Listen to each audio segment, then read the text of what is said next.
नमस्कार दोस्तों। 11 दिसंबर बुधवार के प्रमुख समाचार इस प्रकार से हैं। आज शुक्ल पक्ष की एकादशी तिथि है। बढ़ते हैं अगली खबर की तरफ। देश के उपराष्ट्रपति जगदीप धनखड़ के खिलाफ पहली बार अविश्वास प्रस्ताव पेश किया गया है। उपराष्ट्रपति जगदीप धनखड़ को हटाने के लिए 10 दिसंबर को राज्यसभा में विपक्ष के दलों ने अविश्वास प्रस्ताव का नोटिस दिया है। 25 दिसंबर को संसद सत्र शुरू होते ही राज्यसभा में शुरू हुई नोकझोंक उन्हें पद से हटाने तक पहुंच गई है। रिपोर्ट्स के मुताबिक राज्यसभा के 60 सांसदों ने धनखड़ के खिलाफ इस प्रस्ताव पर साइन किए हैं। भारत के राजनीतिक इतिहास में यह पहला मौका है जब उपराष्ट्रपति को हटाने के लिए सदन में प्रस्ताव पेश किया गया है। विपक्ष के सदस्यों का आरोप है कि राज्यसभा के सभापति और देश के उपराष्ट्रपति जगदीप धनखड़ पक्षपातपूर्ण तरीके से सदन चलाते हैं और विपक्ष को बोलने नहीं देते हैं। विपक्ष के नोटिस पर संसदीय कार्य मंत्री किरण रिजिजू ने कहा कि विपक्ष हमेशा चेयर यानी सभापति का अपमान करता है। वे सभापति के अधिकारों का अनादर करते हैं। सदन में एनडीए के पास बहुमत और हम सभी को चेयरमैन पर भरोसा है। दिल्ली में आम आदमी पार्टी व भाजपा ने ऑटो वालों के लिए विशेष घोषणाएं की हैं। आम आदमी पार्टी ने 10 लाख का इंश्योरेंस, बेटी की शादी में 1 लाख, वहीं वर्दी के लिए साल में 2 बार 2500 रुपये देने का वादा किया है। वहीं बीजेपी ने ऑटो वालों के बच्चों की स्कूली शिक्षा निःशुल्क, उच्च शिक्षा में सरकारी वजीफा, जीवन बीमा कवर, पीएम आवास योजना का लाभ देने का वादा किया है। वहीं देश में 1 जनवरी से लागू होगी one nation one subscription scheme. 1.8 crore छात्राओं को मिलेगा लाभ। इस योजना के तहत राज्य द्वारा वित्त पोषित उच्च शिक्षा संस्थानों एवं विश्वविद्यालयों और राष्ट्रीय और अंतर्राष्ट्रीय संस्थानों से जुड़े छात्रों को इसका लाभ मिलेगा। सुप्रीम कोर्ट ने कहा है कि सरकार कब तक मुफ्त राशन बांटेगी, रोजगार के अवसर क्यों नहीं बनाए जाते हैं। 81 करोड़ लोग सुविधा ले रहे हैं, सिर्फ टैक्स पेयर इस योजना से बाहर हैं। क्यों ना रोजगार के लिए विशेष अवसर बनाए जाएं। झालावाड़ जिले के भवानी मंडी कस्बे में 2 समलैंगिक युवतियों ने एक दूसरे के साथ रहने का फैसला किया है। दोनों युवतियां अब लिव इन रिलेशनशिप में रह सकेंगी। सोमवार को दोनों ने लिव इन रिलेशनशिप में रहने के लिए कोर्ट में एक सहमति पत्र दाखिल किया है, जिसके बाद उन्हें साथ रहने की इजाजत मिली है। दोनों युवतियां एक दूसरे के साथ विवाह करने का भी दावा कर रही हैं। राजस्थान के जोधपुर में सामूहिक आत्महत्या घटना का मामला सामने आया है। जोधपुर के ओसिया थाना क्षेत्र में मंगलवार को दिल दहलाने वाली घटना हुई, जहां एक ही परिवार के 3 सदस्यों ने सामूहिक आत्महत्या कर ली। घटना में मां और 2 बेटों ने एक साथ अपनी जान दे दी। पुलिस के अनुसार मामला बिगमी गांव का है, जहां मृतकों में 27 वर्षीय नवरत्न सिंह पुत्र अनूप सिंह, 24 वर्षीय प्रदीप पुत्र अनूप सिंह और उसकी मां भंवरी देवी शामिल हैं। मृतकों के पास से एक सुसाइड नोट भी मिला है। ग्रामीण एसपी ने बताया कि प्राथमिक जांच में पारिवारिक विवाद को आत्महत्या का कारण माना जा रहा है, हालांकि इसकी विस्तृत जांच भी की जाएगी। राजस्थान में भर्ती परीक्षाओं में पारदर्शिता लाने के लिए कर्मचारी चयन बोर्ड अब अभ्यर्थियों की ओमार शीट को ऑनलाइन अपलोड करने का फैसला किया है। बोर्ड की ओर से 16 से 20 नवंबर के बीच हुई कनिष्ठ अनुदेशक भर्ती परीक्षा की ओमार शीट को अपलोड करने के साथ इसकी शुरुआत की जाएगी। अगर यह प्रक्रिया सफल रही तो आने वाले दिनों में भर्ती परीक्षाओं में इसे लागू किया जाएगा।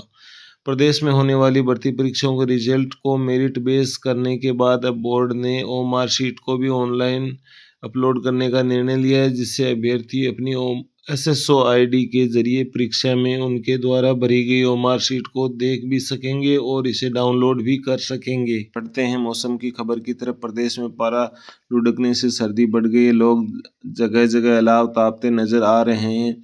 इस साल सर्दी का सीजन का सबसे कम तापमान फतेहपुर शेखावाटी में कल 1.0 डिग्री दर्ज किया गया था। इसके साथ ही शेखावाटी में हार्ड कंपाने वाली ठंड की भी शुरुआत हो गई है। इससे पहले सोमवार को भी दिन भर ठंडी हवाएं चलने के कारण लोग ठिठुरते देखे गए। राजस्थान में 12 जगह आज येलो अलर्ट जारी है।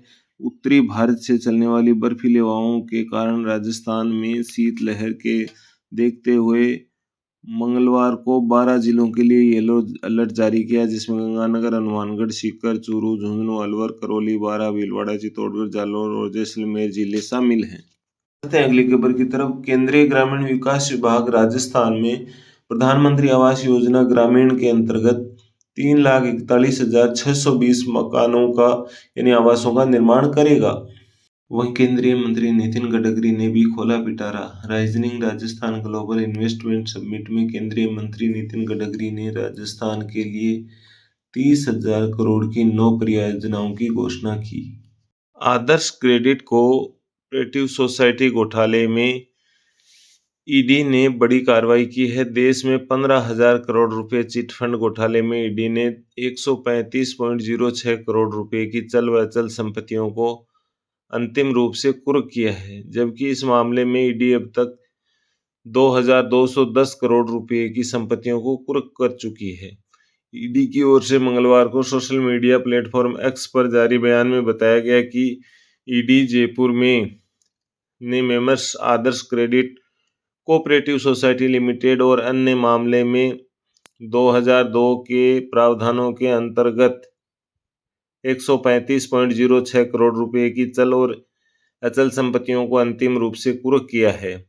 इस मामले में कुल कर की 2,210 करोड़ रुपए के लगभग हो चुकी है।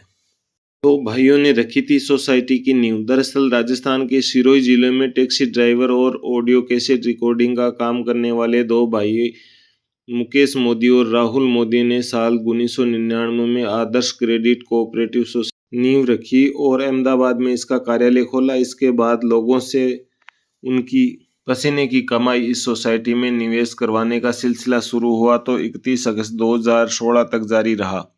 इस बीच सोसाइटी की 806 शाखाएं खोली गई और ठगी के कारोबार को गुजरात और राजस्थान से 28 राज्यों और 4 केंद्र शासित प्रदेशों तक पहुंचाया गया। इसमें सबसे ज्यादा 309 शाखाएं राजस्थान में थी। कंपनी ने लोगों से हजारों करोड़ों रुपए जमा करवाए और इस रकम को उन कंपनियों को ऊंची ब्याज दरों पर लोन के रूप में दिया गया जो कंपनी संचालक के रिश्तेदारों और परिजनों के नाम पर थी। इस पूरी साजिश में 45 फर्जी कंपनियों की मिलीभगत अभी तक एसओजी की जांच में सामने आई है। बाद में इन कंपनियों को कंगाल बताकर सोसाइटी संचालक और उसके परिजनों ने इस्तीफा दे दिया और अपने कर्मचारियों को कंगाल फर्मों का डायरेक्टर बना दिया। अमेरिका में पढ़ने वाले भारतीय छात्रों में 38% की गिरावट देखी गई है। वर्ष 2024 के पिछले 9 महीनों में अमेरिका जाने वाले भारतीय छात्रों की संख्या में 38% की गिरावट आई है। 2024 में 64,000 छात्र जहां F1 वीजा पर विदेश अध्ययन को गए, जबकि ये आंकड़ा 2023 में 1,03,000 था। वहीं 2022 में 93,000 था। जानकारों का मानना है कि आर्थिक दिक्कतें, भारत में बढ़ते अवसर भी वीजा की कमी के लिए जिम्मेदार हो सकते हैं। में 15 विभागों में 90,000 पदों पर होगी भर्ती। नोटिफिकेशन इसी महीने आ सकता है। सबसे ज्यादा 52,000 पद चतुर्थ श्रेणी के भरे जाएंगे। 25,300 पदों पर भर्तियों की अभ्यर्थना एजेंसियों तक पहुंच भी चुकी है। लाइब्रेरियन के 500 पद, पशुधन सहायक के 2,041, कांस्टेबल के 7,000 पद, जेल प्रहरी के 803 पद, संस्कृत शिक्षा विभाग में 3,000 पद, सरकारी बैंक एवं राजफेड में 498 पद, ऊर्जा विभाग में 487 पदों के साथ अन्य विभागों में भी भर्तियां की जाएंगी।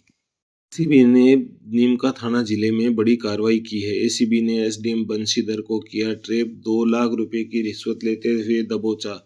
साथ ही एक ओखरी का सेट भी एसीबी ने बरामद किया है।